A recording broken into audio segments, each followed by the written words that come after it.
पहलगाम आतंकी हमले के बाद जम्मू कश्मीर में बड़ी संख्या में पर्यटकों की वापसी के लिए केंद्र सरकार ने त्वरित कदम उठाए। बुधवार को श्रीनगर एयरपोर्ट से फ्लाइट्स का संचालन किया गया, जिनमें से कुछ विशेष उड़ानों के जरिए न केवल मृतकों के शवों को उनके परिजनों के साथ उनके घर भेजा गया, बल्कि फंसे हुए हजारों यात्रियों को भी सुरक्षित बाहर निकाला गया। इसी बीच सरकार ने एयरलाइंस को टिकटों की कीमतें नियंत्रित रखने और रद्दीकरण व रीशेड्यूलिंग चार्ज माफ करने के सख्त निर्देश दिए थे। वहीं आपको बता दें कि नागरिक उड्डयन मंत्री के राम मोहन नायडू ने बुधवार को कहा था कि एयरलाइंस कंपनियों को किराए में किसी भी तरह की बढ़ोतरी से बचने के लिए सख्त निर्देश दिए गए हैं। उन्होंने कहा कि उन्हें बताया गया है कि किराए को उचित रखने के लिए नजर रखी जा रही है। वहीं आपको बता दें कि इस टिप्पणी के कुछ वेबसाइट पर श्रीनगर के लिए उड़ानों के लिए 50,000 रुपए से अधिक की टिकटें कीमतें दिखाई जाने पर आई थी। जम्मू कश्मीर के पहलगाम में हुए आतंकी हमले को एयरलाइंस ने अपने अवसर में बदल लिया है। वहां फंसे पर्यटक अपनी छुट्टियां कैंसिल करके अपने घर लौट रहे हैं। इसी कारण श्रीनगर एयरपोर्ट से उड़ान भरने वाले यात्रियों की संख्या में बढ़ोतरी हुई है और एयरलाइंस ने किराया 3 गुना तक बढ़ा दिया है। मगर श्रीनगर एयरपोर्ट पर खासी भीड़ नजर आ रही है।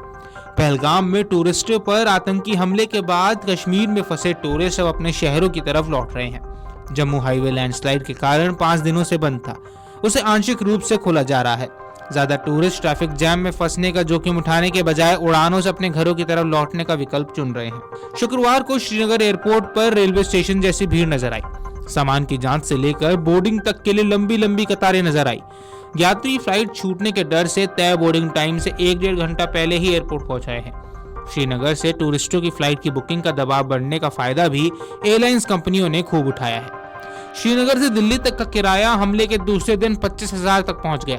सरकार ने कंपनियों को किराया सामान्य रखने के लिए कहा, लेकिन कंपनियों ने आपदा में अवसर खोजने में कोई कसर बाकी नहीं रखी है। मध्य प्रदेश के एक पर्यटक विश्वास बुराडे ने बताया कि श्रीनगर से इंदौर तक के 2 टिकट उन्होंने 38,000 में खरीदे, जबकि जाते समय 18,000 में 2 टिकट मिले थे। दिल्ली, जम्मू, अमृतसर, चंडीगढ़ जैसे श्रीनगर के निकटवर्ती शहरों का हवाई किराया ही 10 से 15,000 प्रति यात्री लग रहा है। उधर इस हमले के बाद कश्मीर के टूरिज्म सेक्टर को भी बड़ा नुकसान हुआ है।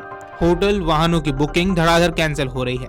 डल झील की हाउस बोट के वाहिद वाणी ने बताया कि हाउस बोट की 80% बुकिंग कैंसिल हो गई है। झील में 1220 हाउस बोट है और हजारों परिवारों को इसके रोजगार मिलता है। यहाँ तहता मीना बाजार है, शिकारों पर दुकानें सस्ती हैं। 2,000 से 15,000 तक हाउस बोट का किराया होता है। इस सीजन में भी जून की बुकिंग थी, लेकिन सब कुछ अब धीरे धीरे कैंसिल होने लगा है। डर के कारण टूरिस्ट अब यहाँ आना नहीं चाहते। वहीं आपको बता दें कि श्रीनगर एयरपोर्ट पर यात्रियों की मदद के लिए एक विशेष कंट्रोल रूम बनाया गया है। यहाँ 1200 से अधिक यात्रियों को भोजन, चाय और स्नैक्स भी परोसे गए। एयरपोर्ट के बाहर यात्रियों के लिए टेंट और बैठने की विशेष व्यवस्था की गई है। डीजीसीए ने एयरलाइंस से निर्देशित किया है कि वे अतिरिक्त फ्लाइट शुरू करें ताकि सभी फंसे हुए यात्रियों को समय पर गंतव्य तक पहुंचाया जा सके। साथ ही यात्रियों को हर संभव सहायता देने के लिए भी कहा गया है। Travel agents federation of India के अध्यक्ष अजय प्रकाश ने कहा कि इस हमले का पर्यटन पर तत्कालीन असर जरूर पड़ेगा, लेकिन वे आश्वस्त हैं कि जम्मू कश्मीर का पर्यटन उद्योग जल्द ही संभल जाएगा। उन्होंने कहा कि हम जम्मू कश्मीर टूरिज्म के साथ खड़े हैं और इसका समर्थन जारी रखेंगे। वहीं आपको बता दें कि एयरलाइंस ने श्रीनगर की उड़ानों के लिए कैंसिलेशन और रीबुकिंग चार्जेस माफ कर दिए हैं। ऐसा इसलिए किया गया क्योंकि बहुत से लोग अब कश्मीर जाने से अपनी योजनाओं पर दोबारा विचार कर रहे हैं।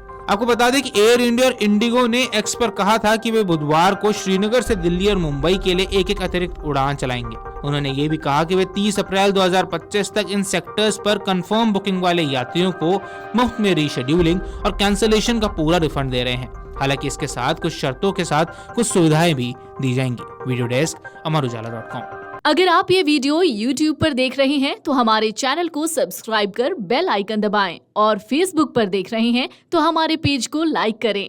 8 मिलियन प्लस सब्सक्राइबर, आपके इस भरोसे के लिए बहुत धन्यवाद।